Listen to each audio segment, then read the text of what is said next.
Oh, how to build a pub. Aloha, and welcome to the Build a Pub podcast with me, Alex Ravenhall, the only paperboy in my village to ever receive a formal complaint. The Build a Pub podcast is a spin-off of my original series, Social Isolation. I invite guests onto the podcast to, as the name suggests, build their own pubs, from what they have on draft, to what food they have serving, to what music they have playing, and hopefully share with me some anecdotes and thoughts on the institution that is the public house. I'm going to be releasing these podcasts bi-weekly, every Wednesday and Sunday for the foreseeable future. If you can't wait that long, you can also find all 11 episodes of Social Isolation on this very channel. Huge thanks especially to the great Sam Nason for the graphics and Jack Petram for the jingle. Today I have with me the fabulous Hollie Smith, who's going to build a pub so groovy it will single-handedly bring back disco. Glorification is defined as the action of describing or representing something as admirable, especially unjustifiably.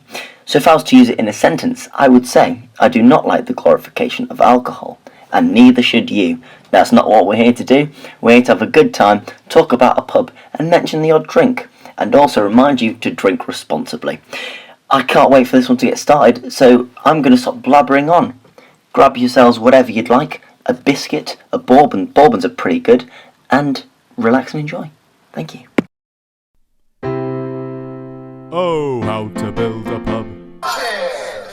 And we're off. I'm going to start by introducing my guest.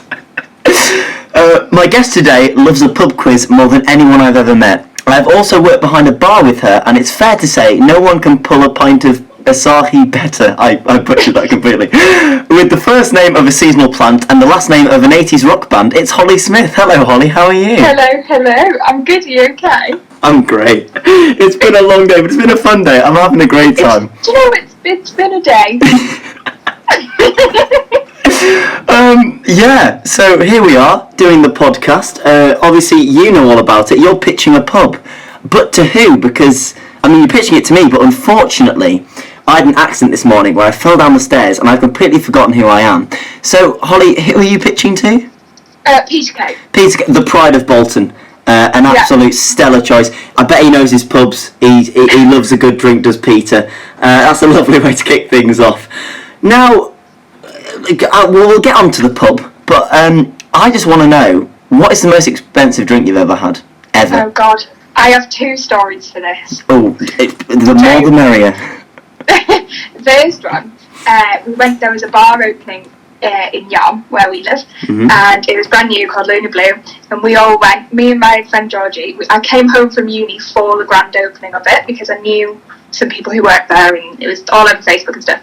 Went into Luna Blue, and just the menu is so confusing. It's like, it gives you a price of like one shot of gin, and then doesn't tell you how much a double is, and doesn't tell you how much a tonic is.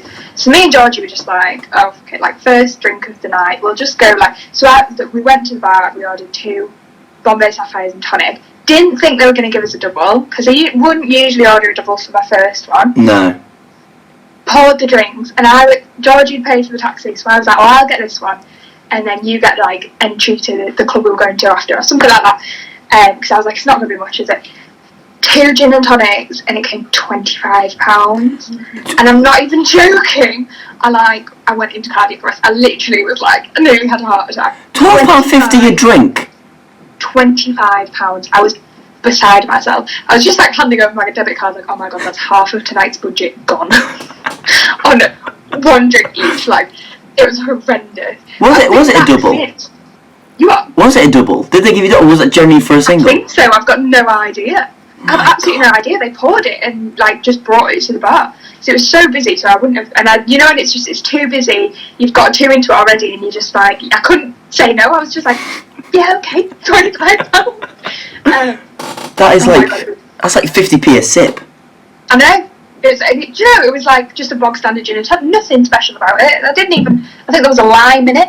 You know, couldn't even garnish with some nice leaves. It was actually £10, but with a little bit of lime, they had in £2.50 per lime slice. Yeah, literally. I've been back since. I went back and got like I got a whole round of drinks of like 2 cocktails, a pint, and then probably like 2 cocktails and a pint, and it came to less. Was it because it was opening night? You what? Do you reckon it was because it was the opening night? It was the big opening? I think it was. I think they'd put the prices up, or they were just charging kind of whatever they fancied. Because I went back and I bought a whole round, and it didn't come anywhere near 25. It was like 17 quid. I've never been. Is it good in there? It's alright. It's kind of like, you know how we prefer like Osborne's, because it's a bit rough around the edges and you can kind of dance and boogie and stuff. It's kind of like Osborne's for 40-year-olds. It's a lot of mums and dads. Yeah. That's quite impressive, because also Osborne's is also for 40-year-olds as well. Oh, yeah. That's a real, like... No, I know what you mean, though. It's... Yeah. Yeah. It's for the cool 40-year-olds. And then my other one, we went to this horrendous sushi restaurant in London once, and I was meeting some friends, and I was like, because they live in London, and I was like, you just pick the restaurant, whatever. Like, I'd just gone for the day. I'd got the train from uni, from Sheffield, and I met them in this place, and I was expecting like a tiny little sushi place, like nothing fancy. It was called Sexy Fish.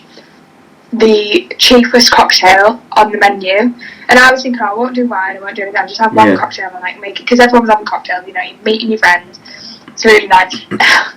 Cheapest cocktail on the menu was 23 quid. Fuck off. £23. For a single drink? I ordered it. You what? For a single drink? For one cocktail. I'm aghast. It was horrendous, and it's one of those places that doesn't have the prices on the menu. So like, I was there and I was just like, I was going to ask anyway. I just asked the waitress. I was like, "What's the cheapest one?" Because I was like, I'm a student, like I can't afford this.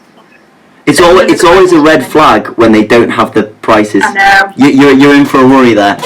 Exactly. But I couldn't just. I was with some friends and I was a bit like, oh my god, I'm not going to look like the cheapskate in order water. But so I was just like, oh okay, yeah, one of those. I'm not gonna lie. I bet the water was about £5. Oh no, I'm not even. Water wasn't free. Extortionate. What was it? The cocktail? Do you remember what you actually got? It was horrible. I think it was literally just a whiskey. Like it just literally tasted like whiskey, but with like fancy shit in it and like. Yeah. Okay, can I swear as well? Yeah, you can swear. Yeah.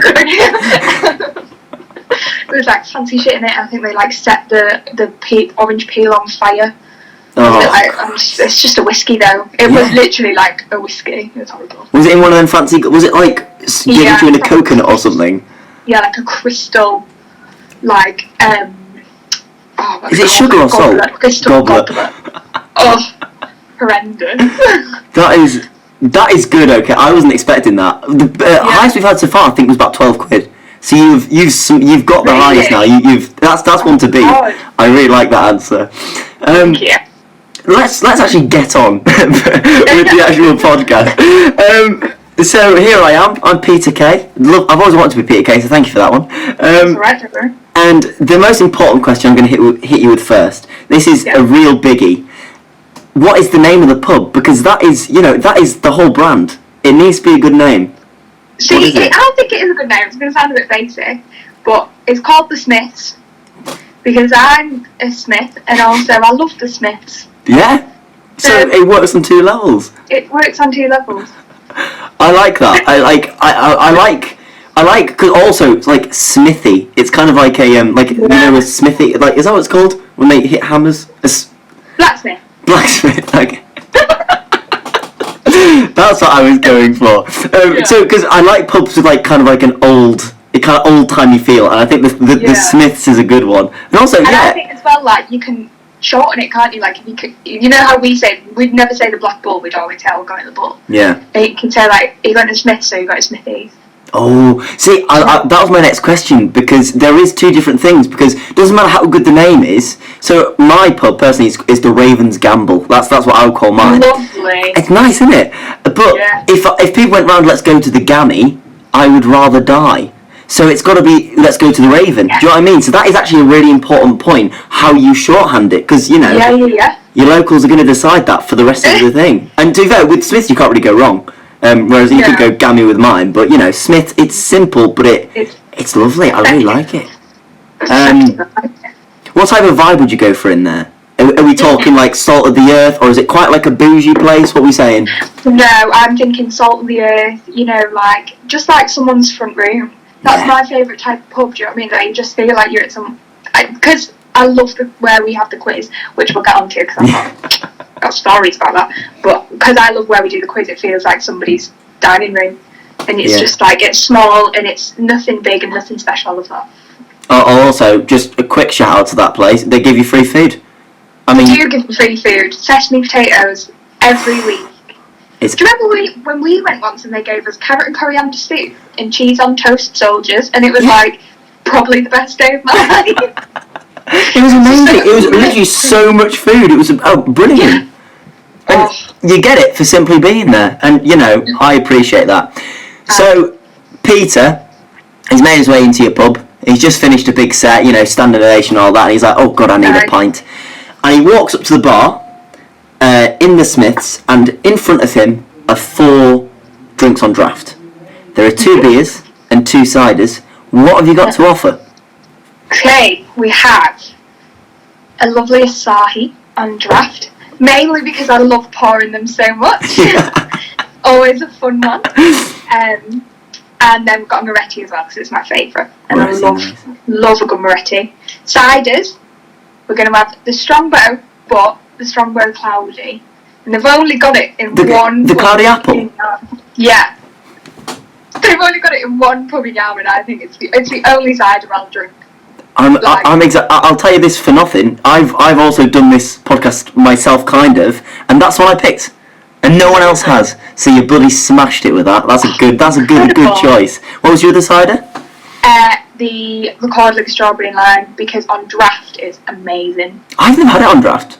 Is it amazing. They do it in I used to work in this, oh God, it's awful, this bar in Ingleby, and we had it on draft there, and it was really nice, like a bit of ice. Hot day. Yeah. Real. That sounds good. Congratulations, Hollie.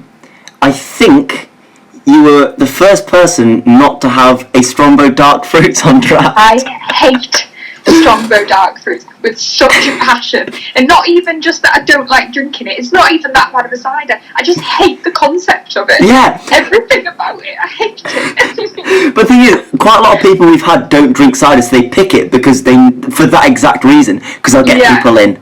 And they'll get. But obviously you don't want those type of people in your pub. No, this is an Asahi and a Moretti place. If you don't like it, you can piss off. But it's not Asahi Moretti kind of prices. Do you know what I mean? I'm still going to stick to your solid most expensive £4 price. Yeah, I was going to say because they're both quite expensive options. But I don't want to put people off. Yeah, and a dry Asahi though, absolutely lovely. The reason we do go on about pouring an Asahi is because at our work it just shoots out. Like when you're trying to pour an Asahi. No, it does that to you. It's just you. Don't hang me up like that, okay? No, it is true. I generally can't pour it for my life, but it is genuinely one of my favourite pints. I have to say. Good. So good beer. You've ticked off. I must say the Cloudy Strongbow and the Asahi. As I am Peter Kay, they're stellar options. He's very happy with them. But he's also here with his warm-up act. Billy Teaser. That really well-known comic Billy Teaser. Yeah. But Billy's more of a wine man. And so Peter's got to get him, and Billy said either white or red. But unfortunately, you're down to your last bottle of each. And it's the one you properly stock. So you've got a bottle of red, a bottle of white. What are your options? So we've got a red. I'm not a big fan of red. I only ever drink it near Christmas, and I'd go for a lovely Cabernet Sauvignon. Yeah. Nice and dry, nice and easy. White, I'm picky. I'm proper fussy. I love Marlborough New Zealand Sauvignon Blanc. Has to be New Zealand. Has to be New Zealand. And if we're going to be really picky, it has to be Marlborough New Zealand. Mm-hmm. Sauvignon Blanc. A little bit of fizz to it. Amazing. What is the difference between... Because, as you say, we work together, and I get asked for... they ask for a white, and I go, yeah, we've got some Sauvignon Blanc. They go, is it New Zealand? What does that even mean? Yeah. Does it generally taste differently? Yeah, it does, and it's all to do with... You're asking the right person, because I am trained... you know me, my other job is a wine waitress at a posh restaurant in Yarmouth. Yeah. And the types of grapes that they grow to make the wine differ in different countries. So for New Zealand, because it's so hot and it's they have a lot of rainy seasons and then they have a lot of dry seasons, your grapes always come out quite dry. So the way that the wine is then made, it's never sweet.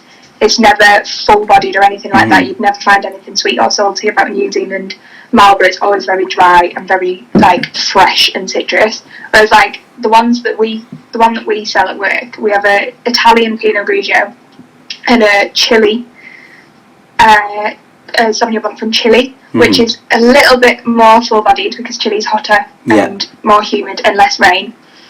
And the Italian Pinot Grigio is really nice if you like a sweet wine.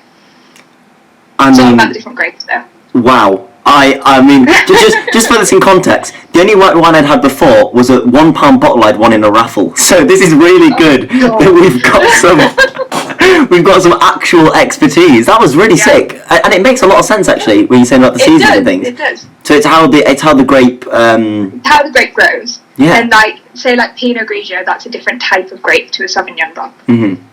So Pinot's like bigger grape. It's more rounded, sweeter. Do you know as much about red? You just don't like it, or you're just not a fan of the red?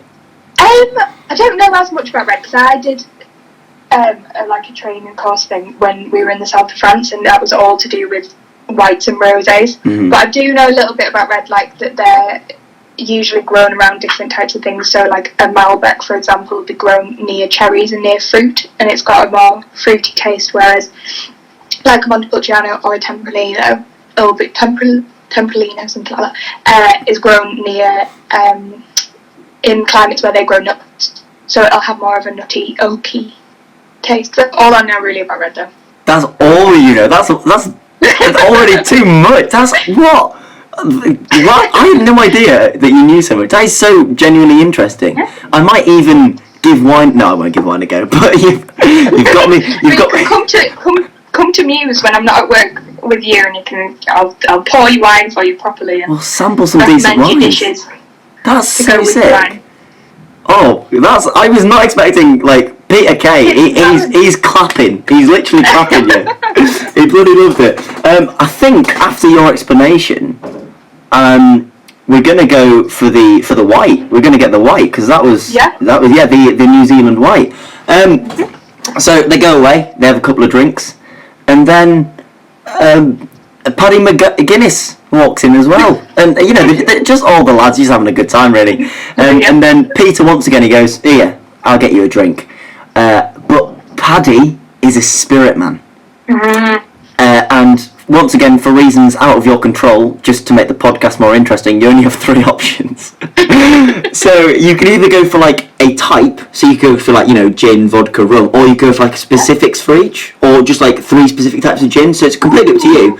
But yeah, okay. So what do you have? What I have written down, I put gin, Aperol, because it's my favourite drink in the entire world. Is that the same thing? Or are they 2 separate, gin and Aperol? No, I don't know what Aperol is. Aperol are different. Ah. And then Jaeger, because I love a good Jaeger bomb. And I think that's just a perfect,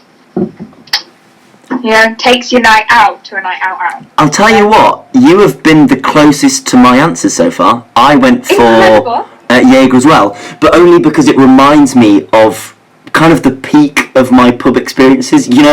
Like for me it was when I just turned 18, we were going out more, and like at the time, like I don't know why, but everyone knew about vodka, everyone had gin, but then Jaeger, what is this thing? And I remember like they walk around beer gardens with Jaeger bombs. I was like, oh yeah, I'm up for that. And so I mean I despise it, I think it's shit, but it's like it represents that time for me, so that's why I really love that option. Smashing. Now Paddy is about to go for a little bit of Jaeger and Coke, but then he notices you've got like there's a little picture on the back of the menu, and he turns it over and he goes, "Bloody hell! What's this signature cocktail?" and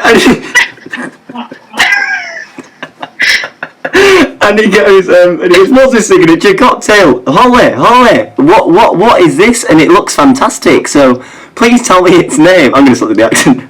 Okay. Please tell me its name and what's in it. It's my favourite budget pre-drinks at uni cocktail of my twist on an Aperol Spritz. In a normal Aperol Spritz, you'd have your Aperol, Prosecco, and soda water. I can't bloody afford Prosecco. Fuck that, quite frankly. So I like to have a lovely Aperol, bit of soda water, and just fill it up with tonic. Oh yeah. And it's like a gin and tonic, but it's an Aperol on tonic, and it just makes it so much better. So what's it called? I haven't made a name, but it's just a budget Aperol spritz. Budget Aperol spritz, or a BAS, a BAS for short. Yeah. My go-to uni drink is, I'm awful with spirits. So if I have to have a shot, I generally thought I created this, but apparently it's a very well-known thing, where you bob a bit of cordial on top, but in a shot. So it's like, so you have a shot of vodka with a bit of like blackcurrant cordial in the top of it. Just take the edge off it. And it's like, I generally did it. I thought I was having heart palpitations because of the sugar in the cordial. It was awful, but I was like, this works. Because, it takes the edge off it. Similarly, cordial, bit of water, bit of gin. Actually not as bad as you might think. When you're in a pinch, when you haven't got any decent mixer, it's better than just water. Yeah, fair. I had a weird experience with gin once. The first time I ever had gin, and I hold this to the day, I think gin tastes like rotten carrots, or it's got the same smell as compost carrots. I don't know why. I also think that IPAs taste of raisins. I've got these really specific things with the drinks. And the first time I ever had it was when I was about 16 or 17 at my friend's house. And the three of us just went into his jacuzzi and drank gin. And at the time, I just remember thinking, like, this is like the Las Vegas lifestyle that I've heard so much about, when really, it was just 3 17-year-olds who had a shot of gin and couldn't stand up straight. That is the most private school thing I've ever we just sat in the jacuzzi. We just sat in the jacuzzi and drank straight gin. At 16, I'm pretty sure I was drinking iron brew flavoured WKD. Oh. And Bacardi and Archers and that kind of horrible. Oh, Archers. That is I'll tell you what, that is a veto drink. That is a drink, if I see it on a menu, I'll walk out. I hate Archers. Used to love it, but it's just horrific. It's a secondary school drink. It's like Passoa. Did you ever drink Passoa? Passoa, no. Passoa, me and my friends had like an obsession with Passoa. It was when everyone was getting into Archers, and then like one of us was like, yeah, look at this cool thing we found. It's like, just like Archers, but better. It's what you put in porn star martini. It's the passion fruit liqueur. Oh no. We used to go through bottles of it at party. We'd have a party and literally, we'd drink like a whole bottle of Passoa and lemonade. Oh, you had lemonade as well. That's disgusting because it's so sweet. I do think though, when you first start drinking, quite often you will have sweet things because it's alcohol pops, because you don't actually like the taste of alcohol. I've only very recently started to enjoy a beer just by itself. Like usually, if I'm honest, I drink to get drunk and go out. I don't drink just for the sake of having a drink. If I'm gonna have a drink, I'll have a Coke or something. But I think early days, to kind of get you through that transition, you have the horrific sweet ciders and these Cactus Jacks. It's like apple. Oh god. Oh, sours. Sours from the bottle we used to do. Oh. How? I just think that's I think it is something about like just making it taste like nothing, and then but over time you taste change. But sours, oh my god, my friend moved to New Zealand last year and she had a leaving party in Osborne's on a Sunday night. You've done Osborne's on a Sunday night? No. Is it karaoke on Sunday? It's karaoke. It was awful, and it was one of my friends who I used to work with, so everyone from the restaurant I used to work in was there, and all the chefs were there, and you know how it was just a lot, and all the chefs were buying everybody shots. It's a Sunday night, like me and Georgie and Ella, we all needed to be in school the next day, and I swear we absolutely drank them dry of sours. All the chefs were just buying us shots of sours. Yeah. And I'm seeing, I was thrown up like an hour after because it was just so horrible. It's just so sickly though. It's not even the amount you drink. It's just disgusting. It's the sugar. It's just so much sugar in them. I think that's what makes you sick, because you can't get that drunk off sours. No. It's not strong. No. But oh my god, the sugar it was horrible. Yeah. It was horrible. The only time I'll have a drink like that, similar like a Jaeger bomb with the Red Bull, it's just to stay awake, because when I drink I get really tired. Yeah. So if I'm going out, I'll have these horrific fizzy sweet ones just to keep me awake. Completely. My dad's like that. My dad always, when he goes to the pub, if he like goes to the pub during the day and then he wants to go out on the night, by like 6 o'clock he thinks he's had too much because he'll be drinking beer. He'll have like 2 Smirnoff Ices. You know, those that are like basically toilet cleaner, aren't they? But he'll have like 2 Smirnoff Ice and then start again on the beer because it's like the sugar. It's like it's literally lemonade, Smirnoff Ice. But yeah, no, I agree. Yeah, it keeps you going. When I get out of lockdown, I've got a foolproof plan. I'm gonna go beer. I've got, I'm having breakfast in Yarm at 10 in the morning. I'm then going to the Bull at 10 first thing, and then I'm just gonna stay there all day. People can come and go as they please. That's fine, but I will be there. I've made a podcast for fuck's sake. I have to dedicate myself to the pub. And then what I'm doing is, so I have a drink an hour, because it might not sound like a lot, but I'm going to be there for 12, 14 hours. and this is you. Let's all just remember this is you. Yeah, I have a horrifically low tolerance. Like, I get drunk off a pint. Legless after 2 pints. Yeah, but so what I do is, the first hour I have a beer, and then every other hour I have beers and vodka cokes, or like a spirit coke, just keep the balance, so I don't get too bloated or anything. And then whenever I eat within an hour, I'm gonna have 2 meals at the pub. I can have 2 drinks in the hour because it'll soak it up. I've been thinking about this since I went into lockdown. Do you know what? I'm gonna say I'll come join you for like the start of it at like midday, say. Yeah. And then I'll leave you to it, and I'll be back at 8. I'll be on the floor outside, just. Love you guys. Right, but that's neither here or there. I am in fact Peter Kay. I'm not Alex Ravenhall. And so my next question to you is: Peter's loving the place. He loves the Smith. It's like a really nice vibe. He's of it, and then he buys you a drink, and you come over and you sit with him, Paddy, and that other guy I've forgotten the name of, and he goes, "Look, I'm loving it. I'm ready to invest, but I just need to know, like, what kind of atmosphere you want to create. And to know that, I need to know from you what is your best pub experience, to know what you are trying to capture at the Smiths. So, Hollie, what is your best pub experience?" I think you'll already know it, but my favourite pub experience, absolutely everything, I just adore the quiz. Yeah. A personal favourite of mine has to be every single Christmas now, since we've been going to the quiz, we've won the snowball round. You've got embarrassingly drunk. Yeah, off 2 pints. But the best, just my favourite pub experience is the quiz. It's not just one, it's just every single time we go. Yeah.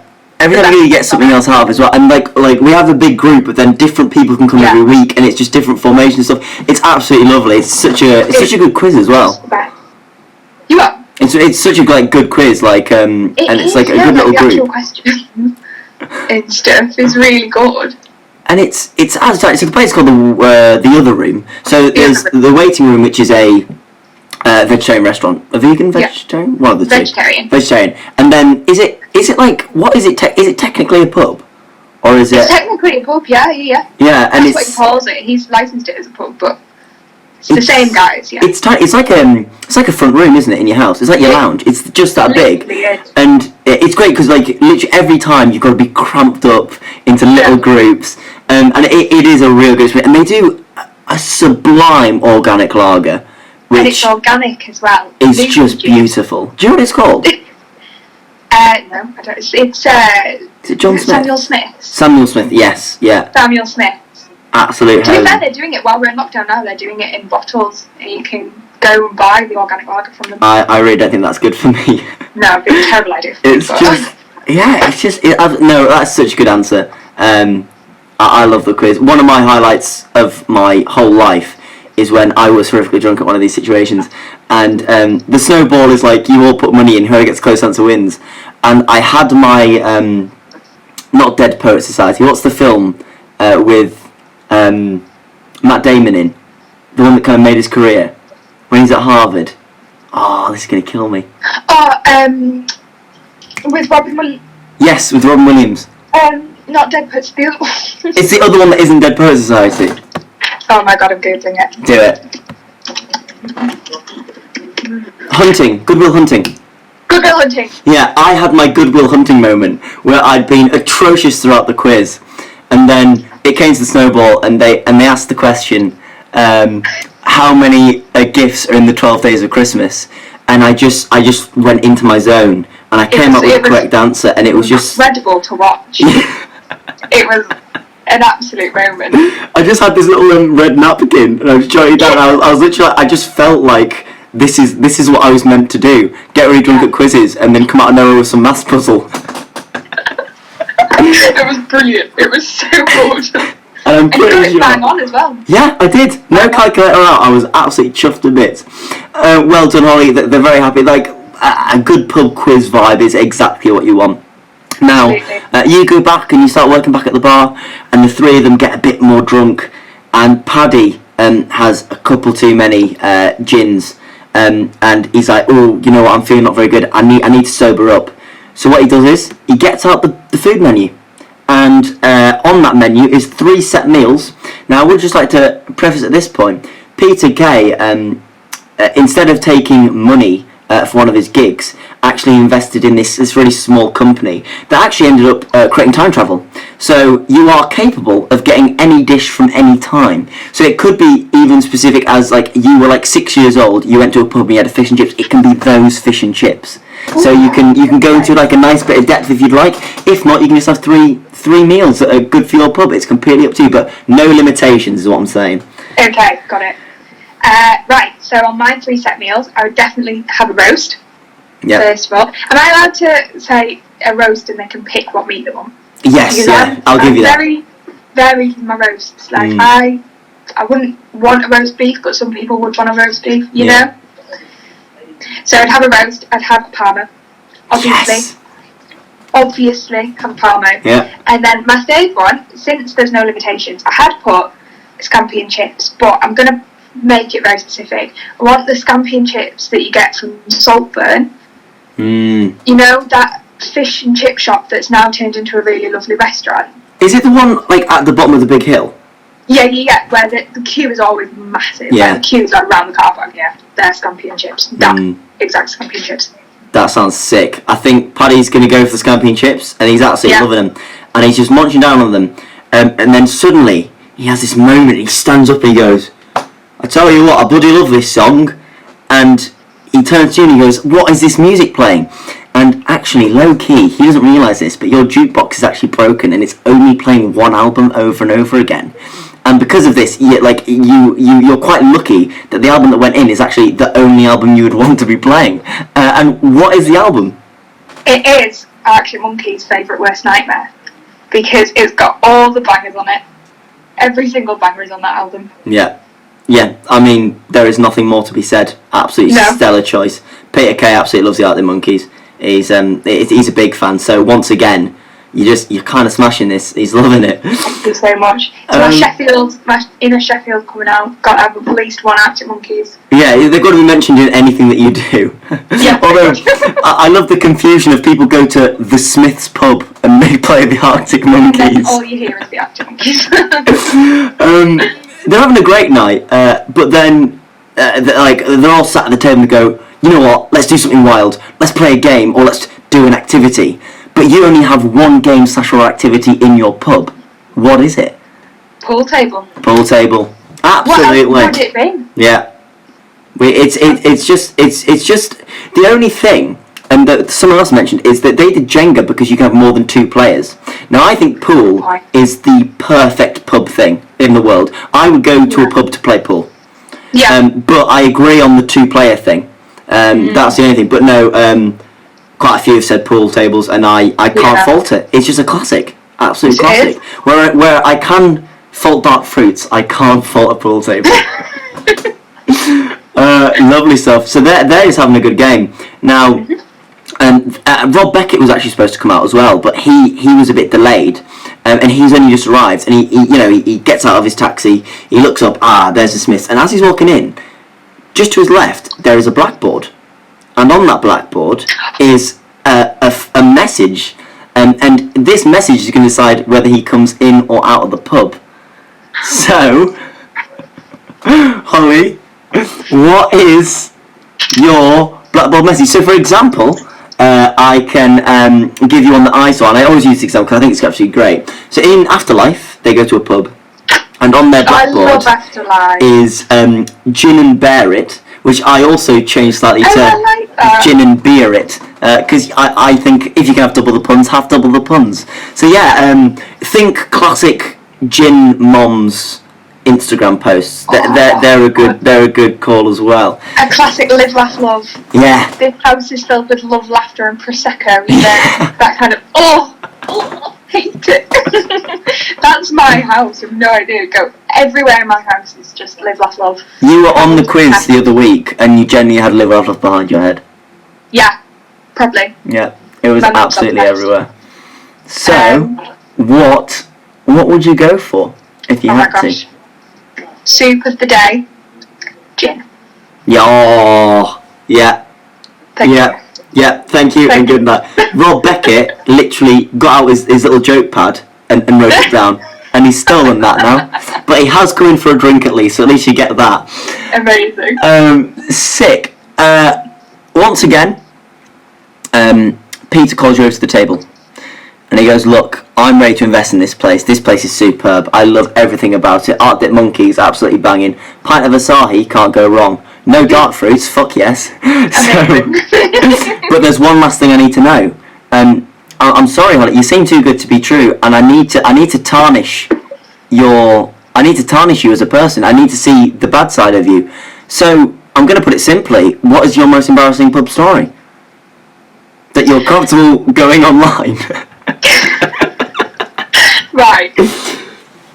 I have two, but only because I can't remember whether it was the same night or not. Okay, that's super. That's an amazing start. Go on. So we were in the pub, it was last summer, and it was the night before A-level results night. We were all very stressed, we were all very, very nervous, and I was out with a few of my friends from my year and a few of my friends from your year as well, so who were like the year above me.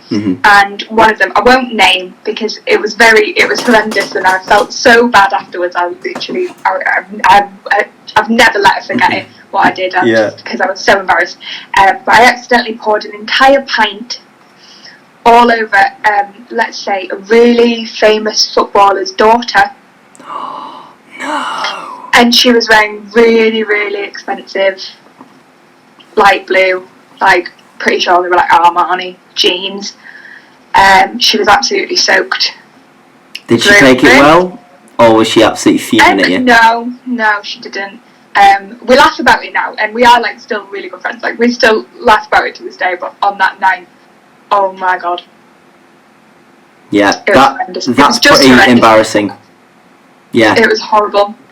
And then, so this is, I can't remember if it's the same night or a couple of nights after, but it was the same group of people, and my parents were in the pub as well, and we got really, like, we were all really, really drunk, and buying bottles of Prosecco. I don't, like, that's just always a bad... When you buy them by the bottle, you've gone too far, I think, every time. I know, exactly. Once you start buying bottles of Prosecco, you've ruined it.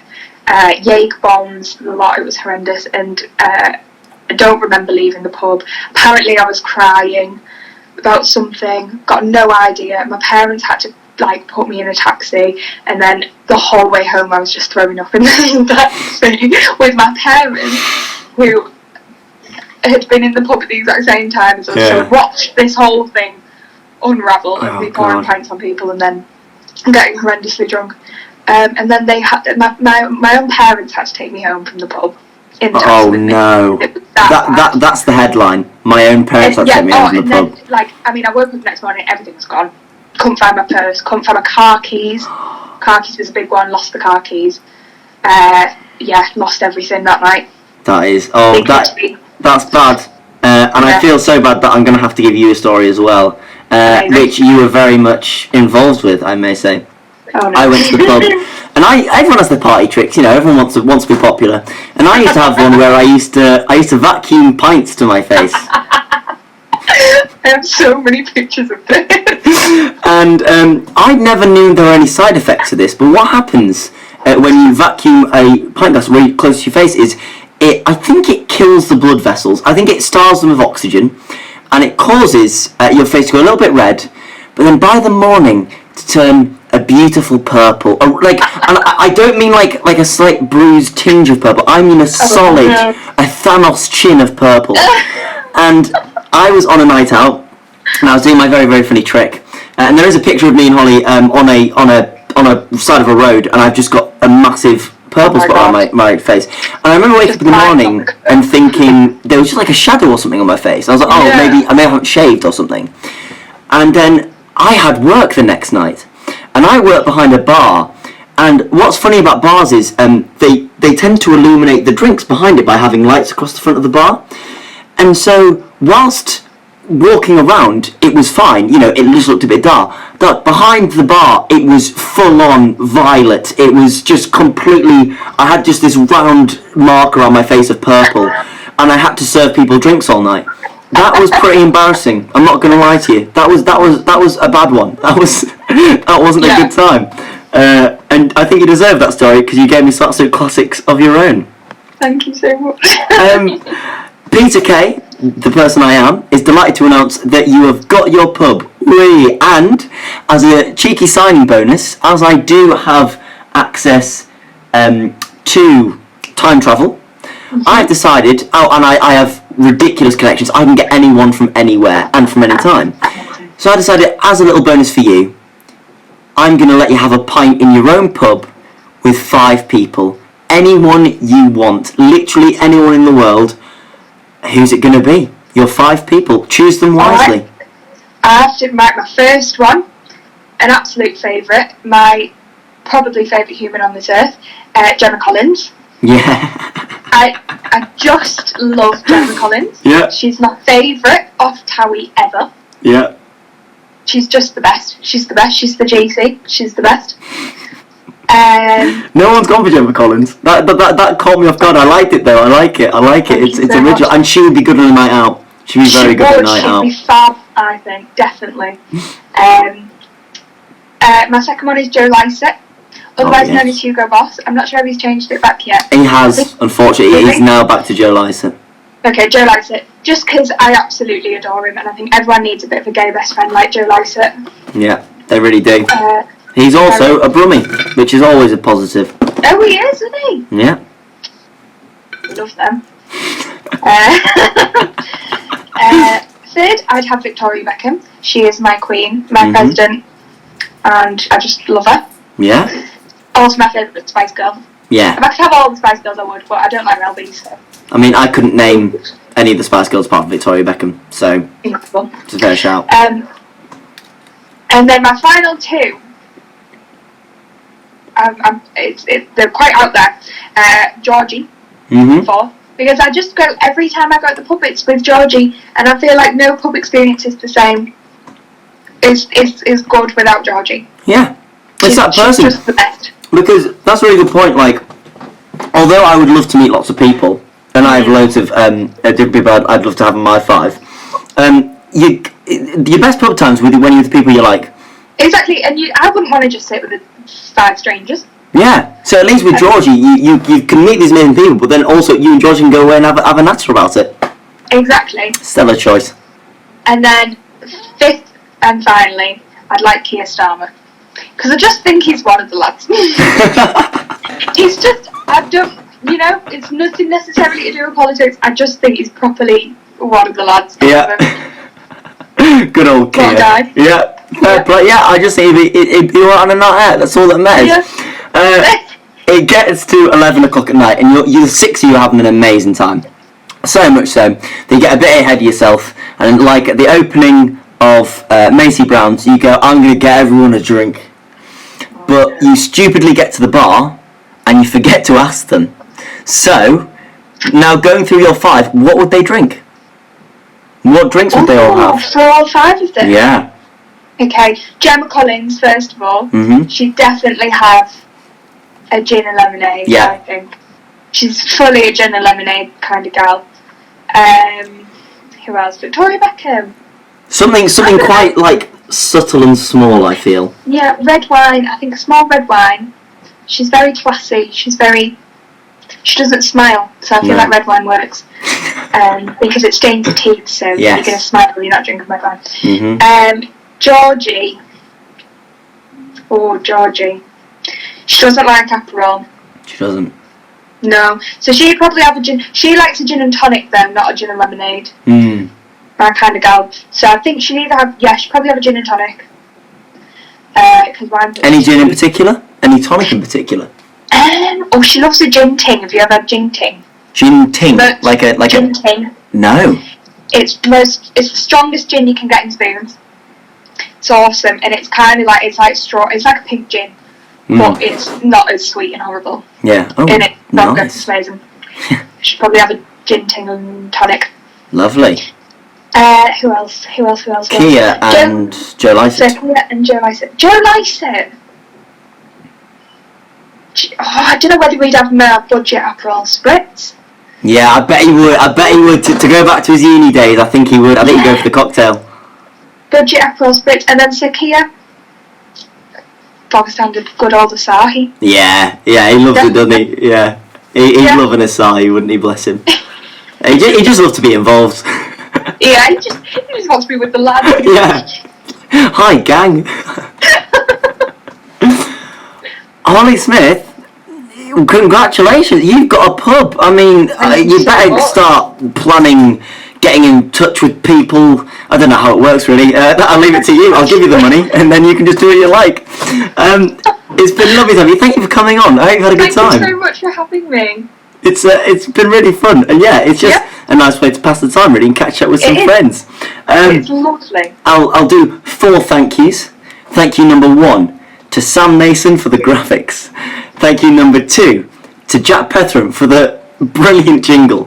Thank you number 3 to Hollie Smith, because she's been terrific and we wouldn't have this without her. We also know so much more about wine, which is going to help me for the future, because I'm doing a pub podcast and I know fuck all about wine.